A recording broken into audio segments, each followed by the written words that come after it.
You're listening to Investify, preaching financial independence and assisting investors to achieve a more flexible and free lifestyle through smart financial planning and real estate investing. If leaving the corporate world and jumping into this thriving industry is what you desire, tune in and listen to stories of like-minded individuals who made the leap to financial independence. Equip yourself with the right tips and tricks to start your real estate journey, making active or passive ventures that are highly profitable and rewarding. Here are your hosts, Craig Curelop and Zeona McIntyre.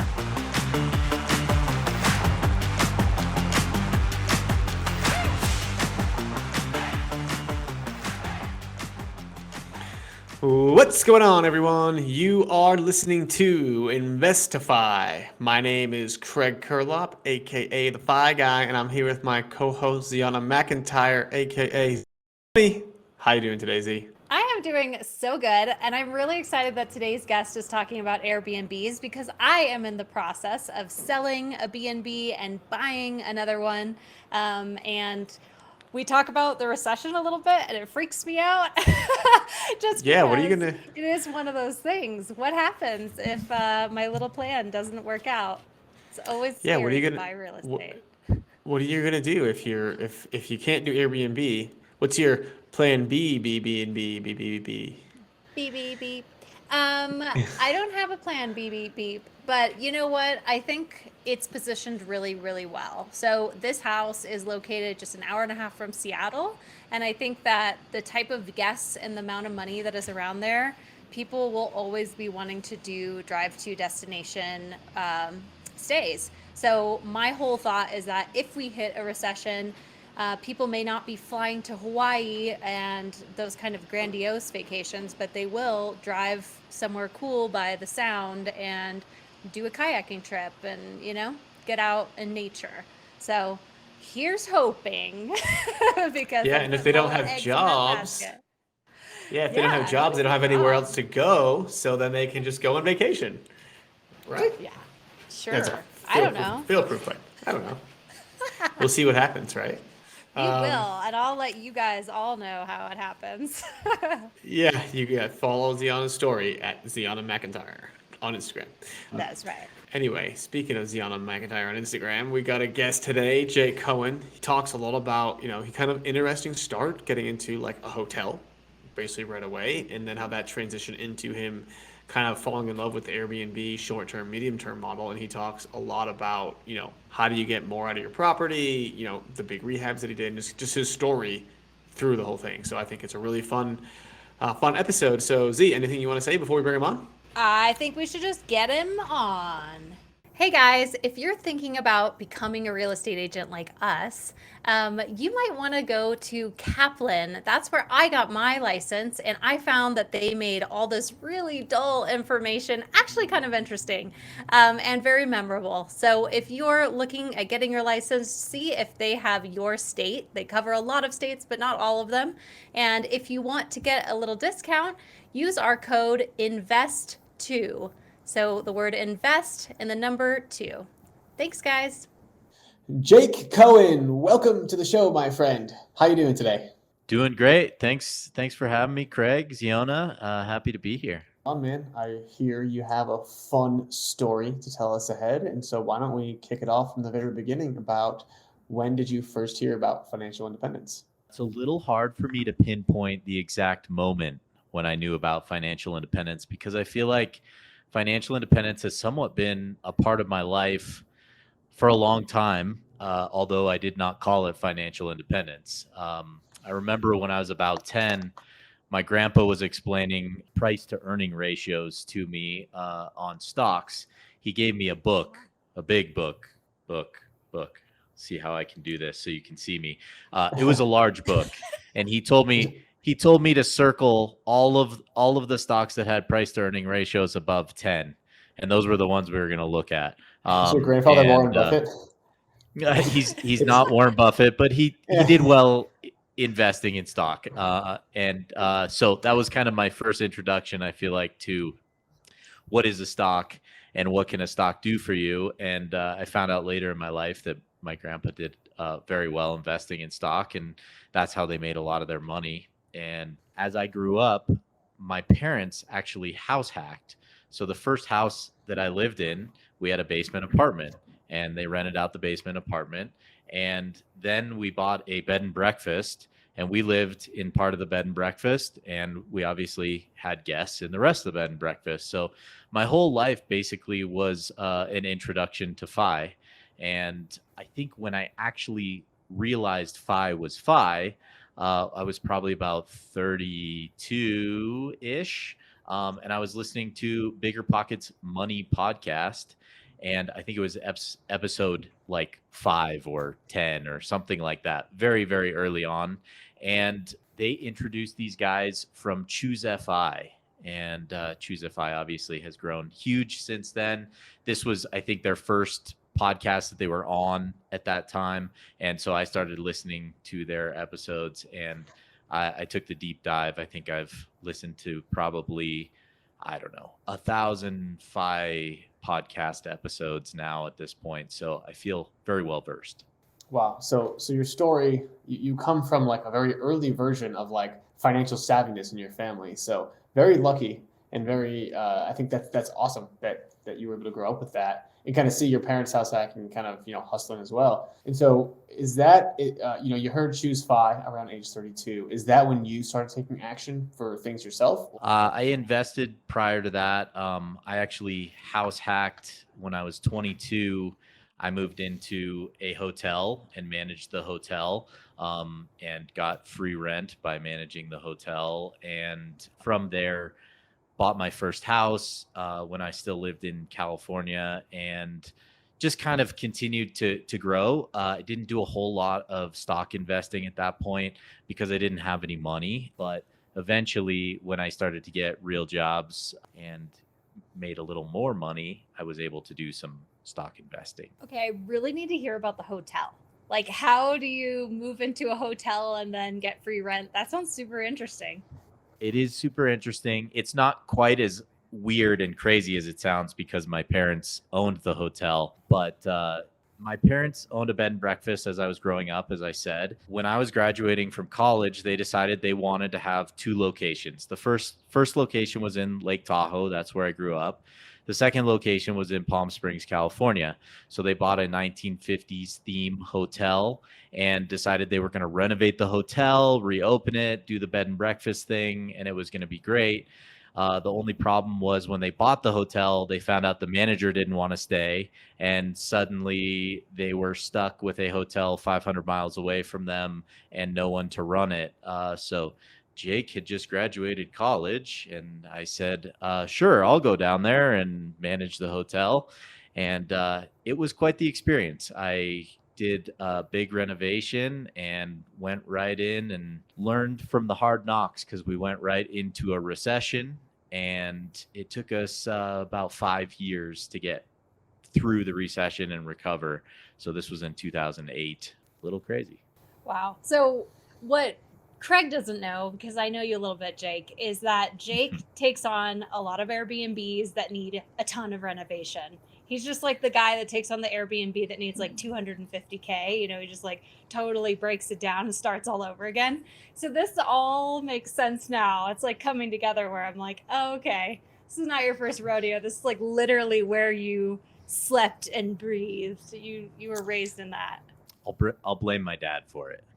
Yeah. So when you did, so you're like 22 years old, basically having this massive rehab in front of you. What did you do? Like, did you hire everything out? How did you find the contractors? Like this, while many people may not be in your position of like doing a rehab on a hotel, but this could apply to any sort of renovation, it sounds. So yeah, give us some of your tips. Absolutely. And really, I had a lot of support in that initial part of the renovation. My dad is a very handy guy and has the patience of, I don't know, God or something. He'll just sit there with a problem for 8 hours and figure it out slowly, methodically. I don't have that kind of patience, but he was a big part of helping me with that renovation. I took over the management of the hotel really after the renovation. But basically it was me, my dad, and another guy that worked with us. And we started doing this rehab ourselves. The first shower that we tried to take out, we got through the first layer of tile that we were demoing, and there was another layer of tile, and we demoed the second layer of tile, and then there was a third layer of tile, and it took us this one shower stall took us like 2 days to demo, and this was the first thing we did in the property, and we said, oh my God, what did we get ourselves into? So we did end up hiring a lot of help throughout the process, and we were trying to still run the hotel at the same time. So we were doing rehabs on 1 or 2 rooms while we were renting the other rooms of the hotel. And it was a mess. I don't know if I would do it exactly that way again, but we were trying to save a buck and do a lot ourselves. And it was great. I learned a ton, and it was really interesting seeing coming out of a recession and into a stronger market, how important the marketing was, how important the internet became, because that was kind of at the time where everyone was transitioning into booking online. I signed up for Airbnb in 2012.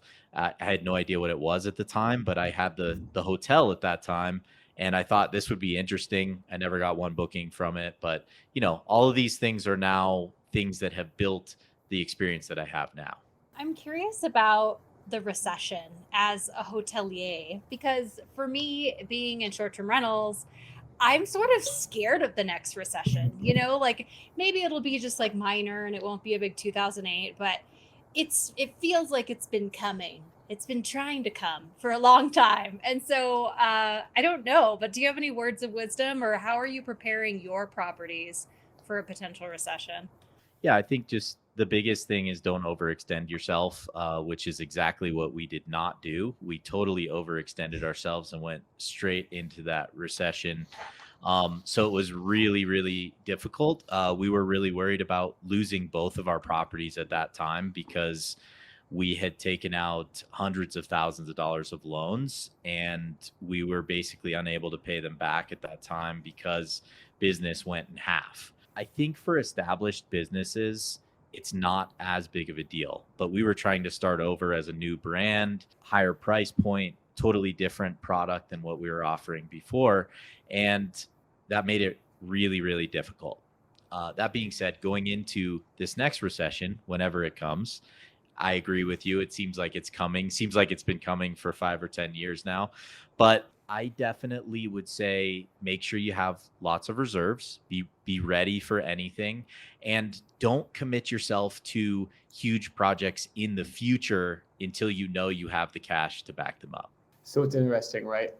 That advice there, you have a lot of reserves, is such good advice when looking at it from that perspective of, hey, there's a recession coming. But what about the other perspective of inflation is at a 40-year high, and holding in cash is just in your bank account, just getting devalued like crazy right now? And so, like, what do you recommend people do? Both invest and hold reserves. Yes. Let me play the perfect political card here. You should be a Republican and a Democrat at the same time. Yes. Yeah, I think it's really difficult to make those calls. I'll be honest. I am selling a property right now because of the huge highs that we are experiencing in our market. And I'm also buying a property right now because I feel like there is an opportunity to still invest and do well. So I think I'm doing both. What probably is the perfect situation is maybe have a HELOC where you can access some funds if you need them, but you're not paying interest on them right now. Yeah, I think ultimately that is an amazing that is good advice, right? Have a HELOC. Although I will say it's been harder and harder to get HELOCs, especially on investment properties. I think it's fairly easy to get one on your home, but on investment properties, it's tough. But just like you said, don't overextend yourself with the loans that you have. And so if you've bought properties in the last 3 to 5 years and you haven't refinanced them, I guarantee you've got equity in them. So yeah, rather than like refinance and pull out every dollar and make it super efficient, just like enjoy your cash flow. Right? Like enjoy, like rents are going up, enjoy that cash flow. That way, if there is a recession, everything tanks, people are still going to need a place to live. They're still going to need to pay you rent. Even if rent declines a couple $100, hopefully this recent increase just brings it back down to where it was when you bought the deal. And so that way, you're hedging against the long term. No, a lot of people lose in a recession. So if you can just kind of keep yourself from drowning, that's the goal in a recession in my eyes. Yeah, I totally agree. So, Jake, I want to take you back to after the hotel, because you went from this crazy experience that maybe was a little bit traumatic, and then you went in and bought your own house, right? So, knowing what you knew, did you buy something that needed a lot of renovation, or like what was your thought process on that house you got? Interestingly enough, that first house that I bought did not need a lot of renovation. It's probably the only property I have bought that did not need a lot of renovation.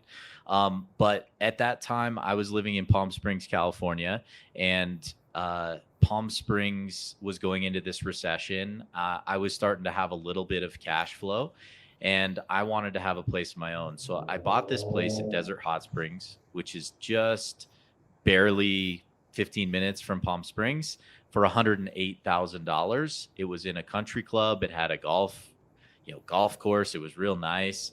But I wasn't ready to move out of the hotel yet. So I actually rented it for a year to continue to grow a little bit of my extra cash flow. And it worked out great. And then I moved into that property with a roommate, again, house hacking. And it turned out really well. I thought in my head, maybe if the market continued, I could make a good appreciation play on that. But I think I only sold it for about 135. So I never made a huge, big cash lump sum on that. But nonetheless, still went up, gave me a place to live. And it was very nice. Did not need a bunch of renovations. All right, Jake, let's take it back. Okay. You remind us what year. So what year would you buy this property? Was it 2000? This would be 2009 that I bought that property. Okay, so you brought it basically in the trough, right? Like real estate is tanking. Yes. Everyone's saying don't buy real estate, but Jake is buying real estate anyway. I love it. And so you bought it for 130. You sold it for 135. What did you say you bought it for? 108. All right, so 108 to 135. Do you know what your mortgage payment was on that? Do you remember? I don't. It was low, $700 a month. I believe that I initially rented it for $1,200 a month. I did have an HOA payment as well. So I want to say I was cash flowing a couple $100. So you're cash flowing a couple $100. You're living there, or you're not living there at this point? This was before I moved in there. Yeah. Once I moved in, I think I was renting one room for $600, and then I was living in the other room. So again, probably was negative a few $100, but was getting a place to live. So pretty awesome still. Right. Still a huge win. And so you're basically, I mean, you're making, obviously this is different times, but you're basically making the 1% rule over in Palm Springs, which is pretty amazing. And so you're cash flowing, like you're seeing what real estate can do for you, which I think is amazing. And then you sell it for 135. So you've got a couple of years of cash flow. You sell it for 135. And then what happens after that? That money went into that time. I had moved to Denver, and it was definitely a different time in Denver. For those of you that are listening to this podcast, 2012, the houses here were not valued at $1 million everywhere in Denver. Definitely there were houses to be had for $100,000 or so. I think I actually rented at that point. And I was trying to figure out if I was going to be with the girl I was with, who now is my wife. We now have 2 kids. So I think the first real estate investment that we made together was our property that we bought in Denver in the Sunnyside neighborhood. It was a 3-bed, 2-bath house, about 1,200 square feet. And we bought that for $365,000. And that one is actually on the market right now, under contract, and we are selling it for $795,000. Jeez. Wow. Okay. We bought that in 2014. So you bought that in 2014 for $365. Yep. Was this a rental the entire time, or did you ever live there? We lived there for 5 years. We lived there for 5 years. It was a great first home for us when we had our first child. And our first child started crawling was when we realized it was time to move to a bigger house, bigger yard, bigger everything, basically, because she was moving and we realized we needed more space. Yeah. And so did you buy this property with a low percent down, or did you go in with the 20%? We bought it with 20% down, and yeah, it was a great first property for us to buy together. At the same time, I started investing with my mom in 2014. So I can give you a little more background on that, but that was kind of a whole nother side of my investing life. Hey everyone, big news. Investify has now partnered with Rent Ready. And yes, we've partnered with Rent Ready because that is the software system that both me and Ziana use to do property management for our rental properties. It makes things super easy. We can send applications, get background checks and credit checks. Tenants, when they come in, can pay rent automatically through there. They can submit maintenance requests, do everything you need to do for property management all in one place. That's why Rent Ready is the thing that we've done. I've been using them for years now, and that's why we reached out to them for a relationship on the show.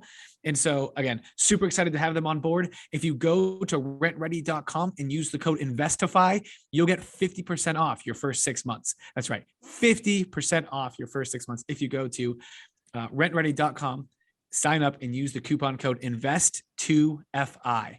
And can't wait to see you there. Let us know, hit us up on Instagram, hit us up on wherever, and let us know what you think of Rent Ready. Because again, I think it's an amazing software. I use it all the time. You can access it from your phone. Amazing stuff. So thanks so much. And let's get back to the episode. So I just want to highlight before we move into your investments that this is a perfect example of buying and holding, and why that is so great. So, for a lot of people listening, they might be like, well, it's just the house that you lived in. So like, what's so interesting about that? But getting to see what happens over time, if you hold on to something and get to enjoy the equity, it's like this place doubled for you. So I think that's pretty awesome. Yeah, way more than doubled. Yeah, one thing I want to add to that too is a lot of people, like when they want a house hack and whatnot, and they don't want to live with people. That's like one of the biggest, bits of feedback that I get against house hacking. Well, like Jake bought this property in 2014. He bought it with 20% down, but he could have very well bought it for 5% down or 3% down. And right, so basically, and then instead of living there for 5 years, he could have lived there for 1 year, had the whole place himself, him and his wife and his child, and then moved on to the next one, and then rented out the first one, and could have systematically, like, that's another way that you can house hack and build a portfolio. So again, like, you're not going to get super rich in 1 year off these strategy, but like over the course of 5-10, you just heard it. Jake got what, 400 grand of equity in 4 years. That's like a salary for a lot of people. So, and small disclaimer, we may not have appreciation like we've had for the past 5 years in the future, but I sure hope so. That'd be great. Yeah, who knows? We could not. But no one knows. But the whole thing is like, you don't put yourself in a position to be lucky, right? Because if you never buy, you're not going to get lucky. So absolutely, I love that. Put yourself in a position to be lucky. Well said. Boom. I should have dropped my mic. All right. Let's move on. So let's move on to your, you mentioned you have an investment side of things and you were kind of investing with your mom. So like, let's talk a little bit about that dynamic, how that came about, and yeah, give us the lowdown. Yeah, so it's a little crazy because if you had asked me growing up or, during my hotel career, who would I be investing with, my mom or my dad? It would have been my dad 100% every time, no questions asked. And the funny thing was, my dad wanted to keep running the hotels, and he did. And my mom wanted to get out of the hotels, and she did. My mom took a little bit less, and we realized that she really hadn't set herself up for a great retirement. So I told my mom I would work with her and we could invest together. I would do the property management, the renovations, and she would put up the cash. So our first investment was $135,000 in 2014, a 3-bed, 3-bath townhouse at 17th and Sheridan in Lakewood, right on the edge of Sloan's Lake, basically. That place is probably worth, I don't know, 500 plus now. It's crazy. I got a house right there. It's a good spot. It's an awesome I wouldn't spot, mind yeah. living in that area. Yeah, it'd be awesome. Oh, it's awesome. Let's get into that property. So like, what did you buy that house for? $135,000. Yeah, 3-bed, 3-bath townhouse. And that was actually another property that did not need a ton of renovation. I think it did about $5,000 in renovation. I rented the property before we closed escrow. and the people stayed in that property for 3 years, and I sold the property before they moved out. It was the easiest, best long-term investment property anyone could ever own. And I started with rent at $1,400 a month, and it grew to $1,650 in year 3 when we sold it. Our expenses stayed about $1,100 a month. So it was a nice little cash flow play for us. So why did you sell it? We decided we wanted to trade up. And honestly, the truth is, I thought maybe the market was peaking at that point. This was what year was this? 2017. Yep. Yeah. So this will be somewhat of a common theme, because every time I think the market may be peaking, I usually try and pull back a little bit, take a little money, and move it to somewhere else, because I worry that, if I leave all that equity, I'm not going to have access to it if the market changes. So we sold it for $308,000 in 2017. That's pretty So good. You're still looking at over double in 3 years, though. So put yourself in Jake's shoes, and you're like, okay, this thing is doubled in 3 years. It feels like it's the top. Things are going like crazy. So obviously we don't have a crystal ball. We can't see that in the future. And hindsight is 2020. But hey, I don't know if that was a horrible decision. You sold. You don't make your money until you sell, right? And so True. You made some money and you pulled out. And where did you put that bit of cash? Yeah, we 1031'd into a duplex in Steamboat Springs, Colorado, and it was a 2-bed, 1-bath on the top and a 1-bed, 1-bath on the bottom. And this is where I started my short-term rental career, where I got into vacation rentals. And basically, I found this place. It needed a ton of work. Like Zeona said, I go after the ones that are the worst, need everything. This one was kind of a mistake how much it needed, but nonetheless, I went up there. I found this place. It was $470,000, and the market seemed like it was primed for a vacation rental. So I talked to a couple of property managers, and they said, I think you could do $50,000 to $60,000 a year in revenue with this property. To me, after taking the money where I was making $1,650 a month, $50,000 to $60,000 a year seemed like a pretty big upgrade from that. So I dove in. I did this huge renovation. We spent way too much money. I think it was about $260,000 that we ended up spending in renovation, which, like I said, a little bit of a mistake, but we were in our first Airbnb property. I wanted to really impress. I thought I had to compete with the Four Seasons. So I was doing all the highest end stuff, quartz countertops, all these things. Meanwhile, it's a 600 square foot apartment. Is it really going to compete with the Four Seasons? Probably not. But in our first year, we did $80,000 in revenue, and it made money every single year that we owned it. And we cashed out of that property in 2021 for $878. So I felt like we got our money back, but we didn't get a ton of extra money after that big renovation. Every time you do something, you double it. That's what I'm seeing here. Might as well. Yeah, that's a good one. If I continue to do that, life will be good. Yeah. You'll have people giving you money left and right too. So double your money with me, Jake. So you're talking big dollars here, $260,000. How do you finance that? Is it your mom that's kind of doing that, or do you have any other outside investors? We did have some outside investors. It was complicated because we got part of the way through the project, and our budget was not nearly $260,000, and we were kind of in a situation where you can't stop halfway through a project. This is one of the lessons I learned from that project we did in Palm Springs. Was we kind of realized we were getting ourselves into trouble, but if you leave it halfway done, you're not really out of trouble. So we kept the foot down on the gas pedal and said, we're going to finish this thing. We're going to get it done as fast as we can. And we're going to start making money, and we're going to start paying things back. And that's exactly what we did. And luckily, we were able to bail ourselves out of that one. It's not the way I would do it again.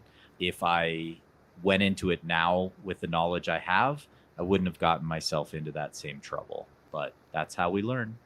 Yeah, no, I think making mistakes is huge. And so, I mean, how did the relationship with you and your mom kind of, go through this whole thing? Because I just imagine working with anyone's mom. It's like, it can be maybe a little frustrating, or there's, maybe they're a little stubborn or whatever it is, right? So like, were there any animosity or anything like that? Or like, how did you navigate that relationship? Yes, that was the only project that we worked on together. And since then, we have decided that I will take care of the projects and she will not be part of decision making or anything of that sort. And our relationship has been significantly better since then. But she was very supportive given how everything was going. I think we were both frustrated with the situation, and part of it was trying to push to get it done faster than we should have, because we were trying to get it ready for high season in Steamboat, which obviously starts in wintertime. And we bought this at the beginning of November. And we said, well, we can do a $250,000 renovation in a month and a half. Sure, no problem. Yeah. And the reality was we couldn't. And we ended up overpaying for a lot of things, trying to push too hard and get things done. Took us till middle of January to open, but it was still it was a lot to do in that timeline. Yeah.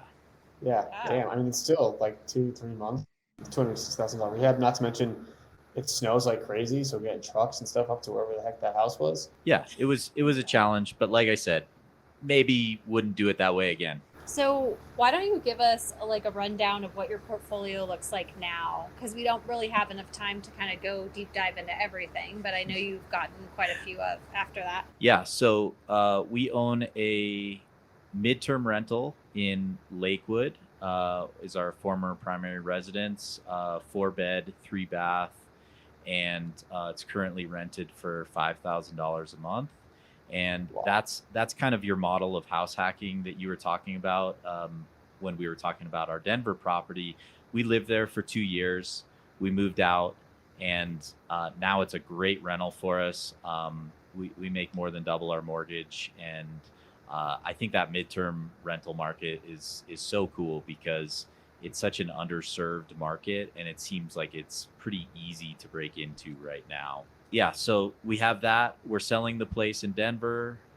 We are under contract to purchase a new primary residence in Steamboat Springs. And that residence has a 1-bedroom caretaker unit. And the really cool thing is I've already had offers from people to rent that 1-bedroom apartment, 1 bedroom, 600 square feet, $2,300 a month is what I have been offered to rent that property. It will be almost half of our mortgage. The other side of the house is 5 bedrooms, 5 bathrooms. So we feel like we are somehow really cheating the system, that someone wants to give us half of our mortgage and we're going to get 5/6 of the house, essentially. And then we have 2 short-term rental properties currently. One in Steamboat Springs that is a triplex, total of 7 beds, 4 baths.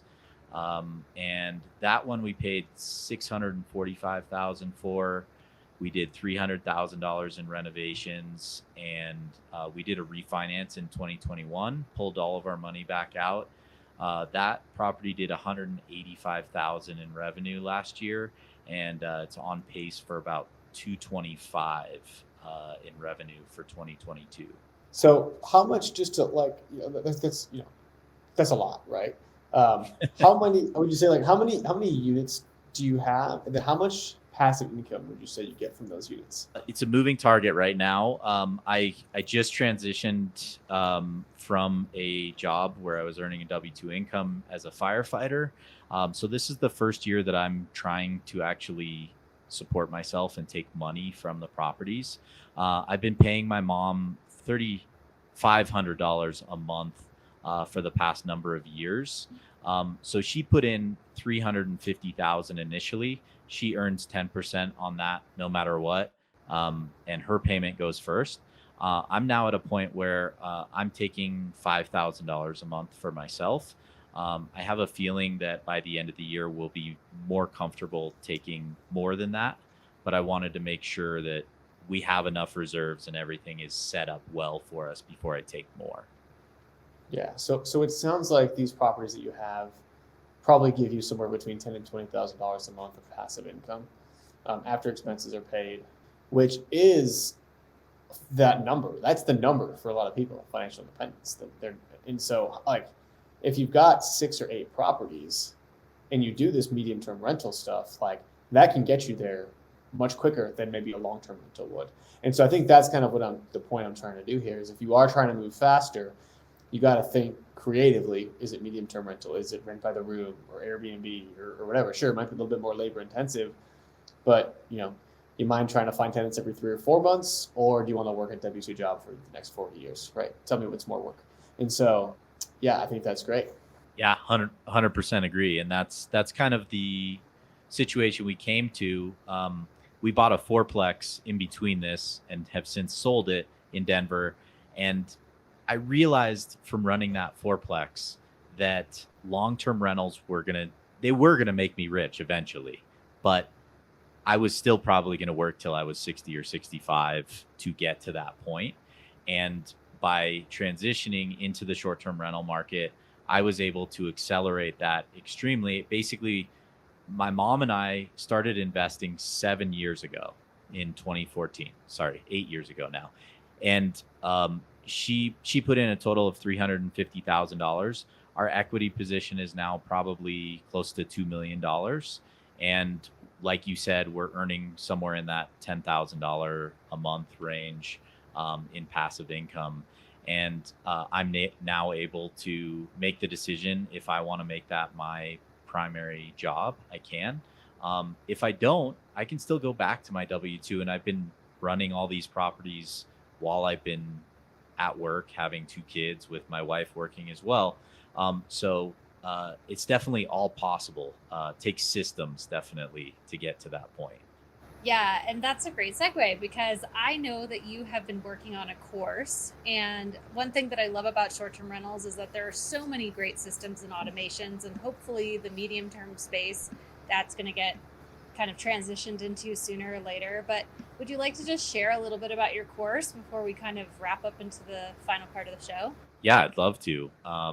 So over the past couple of years, I started coaching people into their short-term rentals, and I created a business with a business partner called Master Vacation Rentals, and we started doing free webinars, and it transitioned into something where we realized we were teaching the same thing over and over again. We had about 6 webinars that we just kept teaching the same thing because that's all that people were asking us. So we turned it into a course, and the course can be found at stepbystepbnb.com. And I'm sure that Zeona and Craig will have a link where you can check that out after this podcast.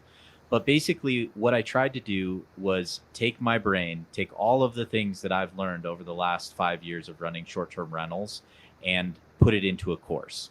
So it starts with literally a video of me, click by click, walking you through how do I set up my first Airbnb listing. Why are photos so important? Why do you have your title this way instead of that way? And then from there, I go into the different softwares that I use, pricing software and automating your emails. It's so important, and it's so cost effective to not do it yourself that I feel bad for anyone that's not, honestly. So yeah, I'm really excited about the course. I think it's going to be something that can really grow.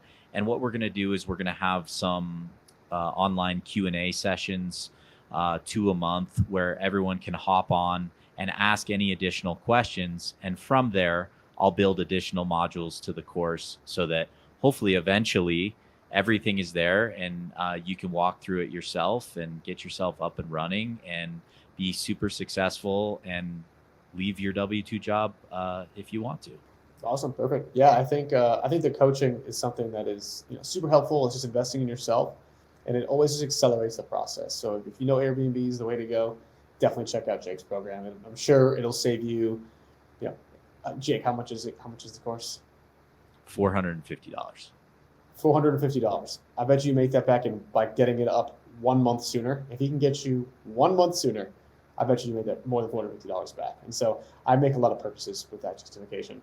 Yeah, I love saying that, like, it's not rocket science. Airbnb is something that is totally figure outable, but it's just how long are you going to spend trying to figure that out and making mistakes. And so I think it's great if you can get a coach, pay a consultant, get the book, do whatever it is, or that course. So I think it's great that people are out there making things like this. So thanks, Jake, for taking the time. Thank you. Craig, let's move into the final part of the show. The final four. So, All right. Jake, we're going to ask you 4 questions in this kind of final part of the show. So your first question is, what are you reading right now? I unfortunately don't read many books like this anymore because I have 2 small children and they run around and they do crazy things. But I am reading an Audible book called Richer, Wiser, and Happier by William Green. Pretty awesome. I don't know that one. Cool. It's worth checking out. All right. Yeah, that sounds great. All right, Jake, what is the best piece of advice you've ever received? I think I'm going to tell you a short story. I think I was about 10 or 12, and my dad said, "Do you want to make a little extra money?" And I said, "Yeah." He said, "Okay, well, can you go wash my car for me?" So I went outside, I sprayed a little water, I threw a little soap on the car, I sprayed it off, and I walked back inside about 10 minutes later. Said, "Okay, Dad, your car's clean. Can I have my $5 now?" And he walked outside with me and he looked at the car and he said, "Is this the best work that you could have done?" And, I had to eat my pride and say, no, it wasn't the best work I could have done. I thought I was just washing a car, who cares? And he actually sat with me and he said, "I'm going to teach you how to wash a car the right way." And he started on the top and worked our way down. And from then on, I realized that anything I was going to do in my life, I should do the right way. I shouldn't cut corners, even if it's as simple as washing a car. And that's why you put quartz countertops in 600 square foot apartments, right? What? No, that's it. Yeah. Great Love story. That's a great story. Dad Love instilling wisdom at such a young age. Love it. All right. What is your why? My why is my kids, my wife, getting to spend time with the ones that I love instead of spending all my life, grinding until I'm too old to appreciate the time that I have with them. And also, my why is to get to go my own way. So I love to follow my passion, and it's so hard to do that when you're working 50 plus hours a week for someone else. So it's been really refreshing for me the past 6 months to not go into work and decide each day, what do I feel like working on today? And most of the time I learn a lot, I explore a lot, and it's been very fruitful. So it's been great. I love that, man, so much. Yes. Congrats on quitting your job, by the way, too. I think it's always so amazing I love hearing people's journey when they quit their job. I'm not 100% quit yet, but I'm close. I'm on a leave of absence, but yeah, you can see the light. You can see the light. Yeah. Okay, man. Last question. If tomato is a fruit, is ketchup a smoothie? Yes. All right. 100%. So next time you get a burger with ketchup and mustard, you better make sure you want a tomato smoothie and mustard on Yeah. that. I think watching my daughter eat ketchup really backs that up for me because she likes to just slurp the ketchup right down. She doesn't care about dipping anything in it. It's a drink to her. Yeah, she wants ketchup, no fries. Ketchup, no fries. Love it, man. All right, Jake, where can people find out more about you? you can find me at stepbystepbnb.com, probably the easiest way. I am on Facebook and Bigger Pockets, try and answer questions for people in the short-term rental forums. And yeah, basically, I think we will connect to our Instagram account. It's Step by Step BNB is our handle. Facebook, same thing, Step by Step BNB. So reach out, would love to chat. And if you have any questions about our course, we're always happy to answer them. Awesome, man. Well, thanks so much for coming on. You've instilled some awesome information about big rehabs, Airbnbs, and just how to extrapolate a little bit more from the properties that you have so you can get what you want maybe a little bit quicker. So thanks so much for sharing. Z, anything before we kick it off? Nope. See you next time. And that was Jake Cohen, everybody. And I know how to pronounce his last name, so that's why I said it. Z, what do you think of Jake? Of that every time. Yeah. It was a great story. I like that he focused on trading up. I feel like trading up is kind of unpopular in real estate. A lot of people want to talk about collecting, buy and hold. But I'm also one that likes to trade up. I prefer to have less properties that I find are in nicer conditions and nicer places that I actually want to visit. But it's everybody has their own path. But I love that he does kind of highlight how great his trades ended up being. Yeah, you know who would really hate Jake is casinos. Okay. Casinos would Tell hate me Jake more. because what he does is he buys a property and cashes out when he's ahead. He's not just staying in there to make more and more and more, which eventually we all know the casinos win, right? With real estate, it's not the same way, but he has that mindset of like, hey, I've doubled my money in this property. I'm just gonna sell it and trade up into something bigger, right? Like he's gonna take his winnings and run versus just keep it in. Now, I think over time, like real estate will likely, continue to grow up. And if you hold it for the long term, it will continue to increase. No doubt about that. But I just like the way kind of he thinks about it, and he's very intentional with, it seems like, with what he buys and sells. So yeah, I think Jake's got his awesome story. He's about to quit his W-2 job, which means he is basically like 98% to financial independence. So heck to the yeah. Love adding people to that club. And yeah, anything else you want to say about Jake, C? Not so much about Jake, but if you guys liked the show today, please leave us a rating or review, comment, share it with your friends and family, because we would love to have more folks like you listening in every week. Awesome. Yes, please do that. And with that being said, we'll see you guys all next week.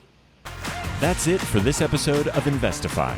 We hope that these nuggets of real estate wisdom lead to more savvy financial planning and a clearer path towards financial freedom. For more content like this, subscribe to the show at investify.com. Don't forget to leave a rating and share it with your friends. Together, we can transform more real estate newbies into successful and clever investors. Thank you so much for listening. See you on the next one.